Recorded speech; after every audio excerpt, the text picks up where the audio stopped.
Hi friends, welcome to Noor's Aari Works and Crafts. இன்றைக்கி நம்ம பார்க்க போகிறது ஆரி கார்ட் ஃபிக்ஸிங்கில் இன்னொரு மெத்தட் பார்க்க போகிறோம். அதுக்கு முன்னாடி நம்ம சேனலில் இப்போ தான் நீங்கள் முதல்ல பார்க்குறீங்கன்னா சப்ஸ்கிரைப் பண்ணிக்கோங்க, லைக் பண்ணுங்கள், பக்கத்தில் இருக்க பெல் பட்டனை கிளிக் பண்ணுங்கள், உங்கள் ஃப்ரெண்ட்ஸ் அண்ட் ஃபேமிலி கூட ஷேர் பண்ணிக்கோங்க.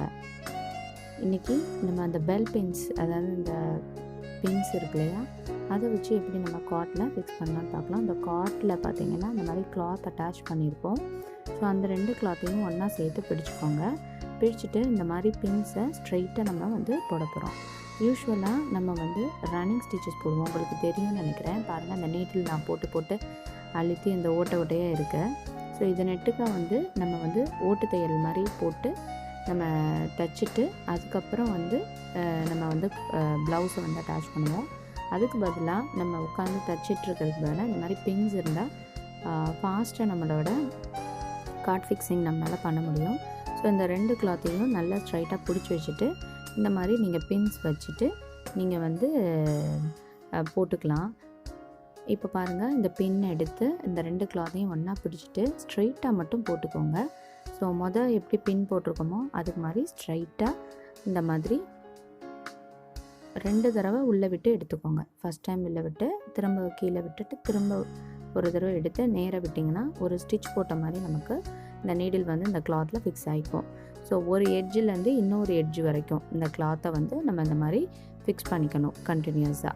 ஸோ அப்புறம் நம்ம அந்த காட்டை இது பண்ணும்போது நமக்கு நல்ல டைட்டாக க்ரிப்பு கிடைக்கும். ஸோ பாருங்கள், நான் கரெக்டாக தையல் போட்ட மாதிரி வரிசையாக அந்த பின்ஸ் வச்சு போட்டிருக்கேன். ஸோ இப்போ நம்ம இதை இழுத்துட்டு நம்ம ரெண்டு பக்கமும் ஆணி போடுவோம் இல்லையா, அது போட்டு நம்ம டைட் பண்ணிக்கலாம். இப்போ பார்த்தீங்கன்னா உங்களுக்கு அந்த கிளாத் எக்ஸ்பேண்ட் ஆகிறது தெரியுது. ஏன்னா இங்கே நான் இழுத்து ரெண்டு பக்கமும் நான் ஆணி போட போகிறேன். ஸோ அந்த ஆணியில் நான் நூல் சுற்றி வச்சுருக்கேன். அது என்னன்னு நீங்கள் டவுட் பண்ண வேணாம். அது ஒன்றும் கிடையாது, நம்ம ஸ்டிச் பண்ணுறதுக்கு யூஸ் பண்ணோம் இல்லையா, அதை நான் ரிப்பீட்டடாக யூஸ் பண்ணலான்னு போன வீடியோவிலே சொல்லியிருந்தேன். ஸோ அதை நான் மிஸ் ஆகிடாமல் இருக்கிறதுக்காக அதே ஆணிலே நான் சுற்றி வச்சுப்பேன்.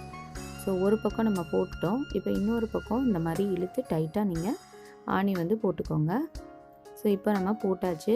உங்களுக்கு நடுவில் பார்த்திங்கன்னா தெரியுதா, நல்லா டைட்டாக கிளாத் ஃபிக்ஸ் ஆகிருக்கு. நடுவில் பாருங்கள், அந்த நம்ம அந்த பின் போட்டதும் நல்லா நிற்கிது. சிலர் இந்த கிளாத் கீழே போகிற மாதிரி தையல் போடுவாங்க. நம்ம மேலாப்பில் நம்ம பிடிச்சி போட்டதுனால இந்த மாதிரி இருக்குது.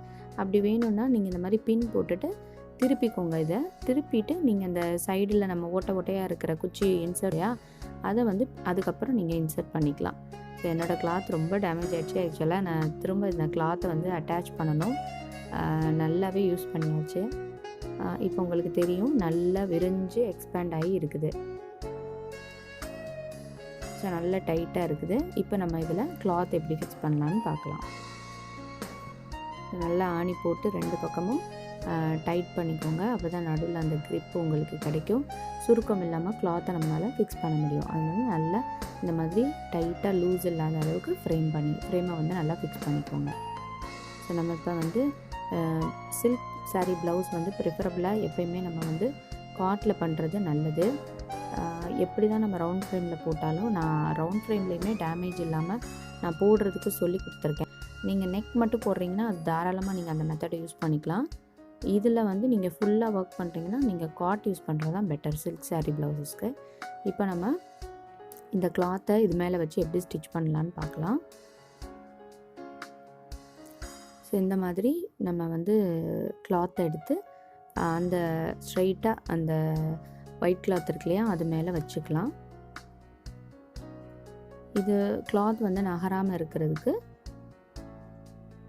நம்ம பின்ஸ் போட்டுக்கலாம். ஸோ கரெக்டாக பார்த்திங்கன்னா அந்த ஸ்ட்ரைட்டாக வச்சுக்கோங்க உங்கள் சில்க் சாரீ ப்ளவுஸை.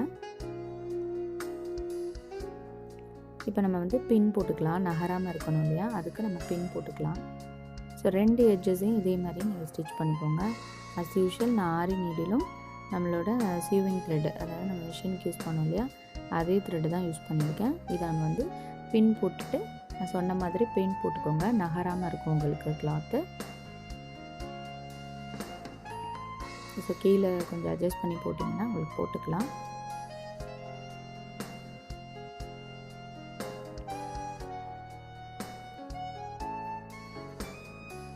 பாருங்கள், இப்போ பின் போட்டாச்சு. நம்மளுக்கு வந்து கிளாத் கரெக்டாக அதில் நிற்கிது. நம்ம இப்போ வந்து செயின் அந்த எட்ஜிலேருந்து நம்ம வந்து செயின் ஸ்டிச்சை வந்து போட ஆரம்பிச்சிடலாம். ஸோ எட்ஜஸ்லேயும் நான் போட்டிருக்கேன். ஏன்னா நமக்கு லென்த்து வந்து கரெக்டாக விடணும். இந்த ப்ளவுஸ்க்கு இந்த பக்கம் எவ்வளோ தூரத்துக்கு லென்த் விட்டுருக்கோமோ அதே மாதிரி லென்த் வந்து அந்த பக்கம் இருக்கணும். இல்லை அப்படின்னா நம்ம காட்டை விரித்து விட்டு ஃப்ரேமில் ஃபிக்ஸ் பண்ண போகும்போது முன்ன பின்னலாக இருக்கும். அதெல்லாம் நீங்கள் கவனிச்சுக்கோங்க.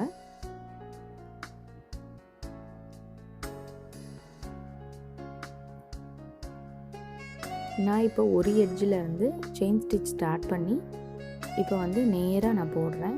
இப்போ இந்த செயின் ஸ்டிச் வந்து நீங்கள் எப்படி போனால் ரொம்ப நெருக்கமாக போடணுன்னு அவசியம் கிடையாது. நீங்கள் ஆனால் ஸ்ட்ராங்காக மட்டும் போட்டுக்கோங்க. நல்லா ஸ்ட்ரைட்டாக தள்ளி தள்ளி கூட நீங்கள் செயின் ஸ்டிச் வந்து போட்டுக்கலாம்.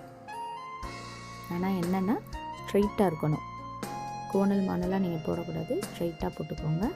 ஸோ அப்புறம் இன்னொரு எட்ஜை நீங்கள் அதே மாதிரி அந்த பக்கம் கிளாத் அதே மாதிரியே நீங்கள் வச்சுட்டு நீங்கள் வந்து என்ன பண்ணிக்கலான்னா அதே மாதிரி போட்டுக்கலாம். இந்த மாதிரி டிஸ்டர்பன்ஸ் இருக்குன்னா நீங்கள் அதை கட் பண்ணி விட்டுக்கோங்க.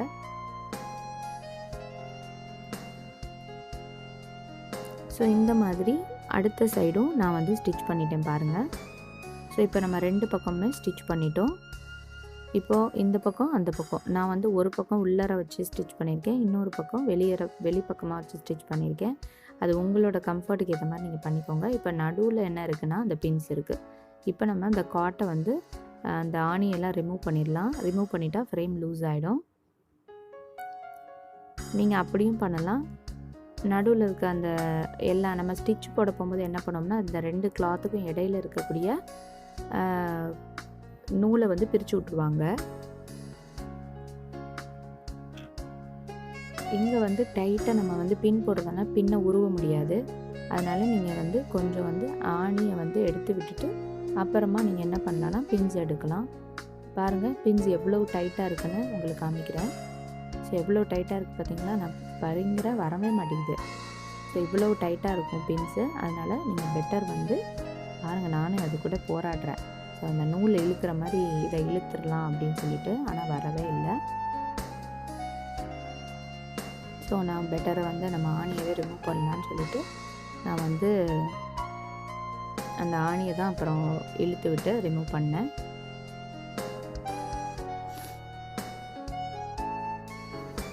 ஒரு வழியாக அந்த ஆணியை வந்து நம்ம கழட்டி எடுத்துட்டோம். இப்போ வந்து நடுவில் இருக்க அந்த பெல் பின்ஸை வந்து ரிமூவ் பண்ணிக்கலாம். ஈஸியாக இப்போ ரிமூவ் பண்ண வரும். நம்ம வந்து கிளாத் வச்சு தைச்சோன்னா இந்த கிளாத்தை வந்து நம்ம ஒரு இடத்துல முடிச்சு போட்டிருப்பாங்க, அதை உருவினோடனே அப்படியே லூஸ் ஆகிடும். இதில் வந்து அதே மாதிரி தான் ஆணியை வந்து அந்த நீடில் போட்டிருக்கோம் இல்லையா, சின்ன சின்ன பெல் பின்ஸ் போட்டிருக்கோம்ல, அதை ரிமூவ் பண்ணிக்கோங்க. இப்போ பார்த்திங்கன்னா நல்லா பர்ஃபெக்டாக ஃபிக்ஸ் ஆகிடுச்சு. இந்த மாதிரி நீங்கள் பெல் பென் யூஸ் பண்ணும்போது உங்களுக்கு சீக்கிரமாகவே உங்களால் காட்டை ஃபிக்ஸ் பண்ணிக்க முடியும். நீட்டாகவும் பர்ஃபெக்டாகவும் உங்களுக்கு ஃபிக்ஸ் பண்ண முடியும், எந்த ஒரு இதுவும் இல்லாமல். கண்டிப்பாக இந்த டிப்ஸ் உங்களுக்கு பிடிச்சிருக்குன்னு நினைக்கிறேன். பிடிச்சிருந்தா லைக் பண்ணுங்கள், ஷேர் பண்ணுங்கள். மறக்காமல் நம்ம சேனலை முத பார்க்குறீங்கன்னா சப்ஸ்கிரைப் பண்ணிக்கோங்க. தேங்க்ஸ் ஃபார் வாட்சிங்.